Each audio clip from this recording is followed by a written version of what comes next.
Leo asubuhi nimefanya video kuhusu maandamano ambayo yametokea Kuwait. Maandamano ambayo wananchi wanaitaka serikali yao iondoe vituo bezi za Marekani katika nchi yao, kwa sababu kuwa ni mzigo kwa wao na imesababisha wao kuingizwa kwenye vita ambavyo wao wanahisi haviwahusu ndewe wala sikio. Kuanzia muda ule ilikuwa saa 11 alfajiri nimefanya kipindi mpaka sasa hivi nakimbilia saa 9, inafika saa 10 zimepita.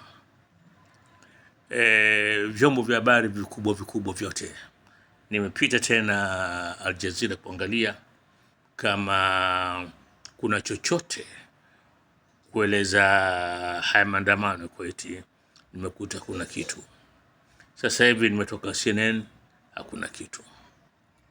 Kwa hakika inaelekea kuwa jambo hili limewashtua wakubwa, limewashtua kupita kiasi, kwa sababu wanajua kuwa sasa vita vimeingia hatua nyingine, kuwa wananchi wenyewe sasa wanaziuliza serikali zao, haya yote ya nini? Haya yote tunatafuta nini? Hebu tuambieni. Na kingine ambacho kinastajabisha vile vile, serikali ya Kuwait imekuwa kimya, haijasema chochote. Na bila shaka wanatafuta la kusema, lakini watasema nini? Kwa hali ilivyo ni kuwa hili jambo limekuwa zito kwa pande zote mbili. Kwa Marekani ni zito, kwa nchi za Gulf vile ni zito. Labda wanajiuliza ni nchi gani sasa itaunga mkono wa Kuwait katika kupinga uwepo kwa bezi za Marekani katika nchi za Kiarabu.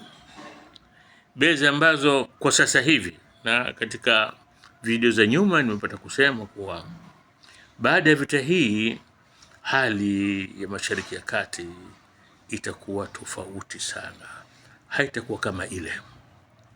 Kwa sababu gani? Nchi zitajiuliza, kwani hawa tunao katika nchi zetu wanatulinda dhidi ya nani? Dhidi ya nani?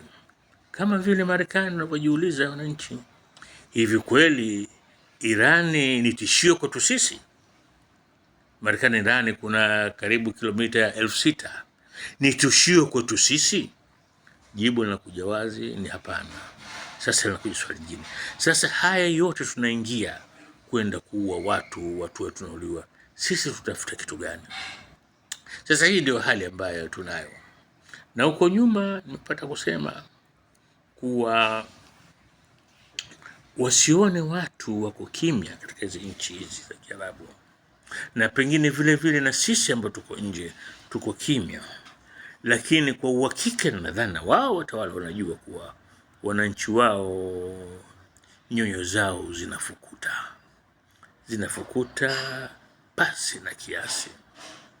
Na hii sasa, na kila kitu kila mwisho wake ni kuwa imefikia wakati ile stamala haiwezekani tena kuzuilika, sasa inaanza kujitokeza. Lakini la kushangaa, na ndio tunajiuliza, na bado najiuliza na mimi mwenyewe, mpaka lini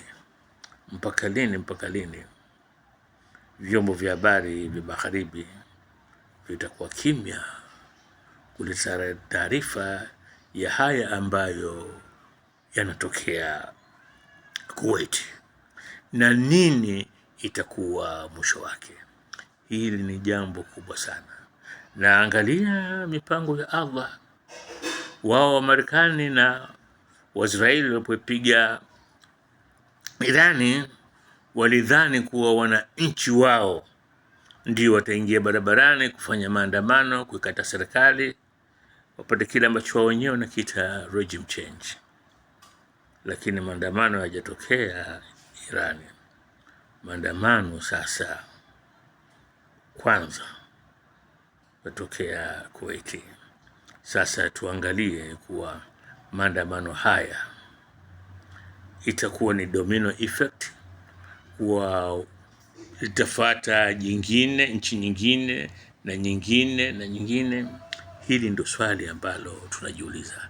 Assalamu alaikum warahmatullahi wabarakatuh.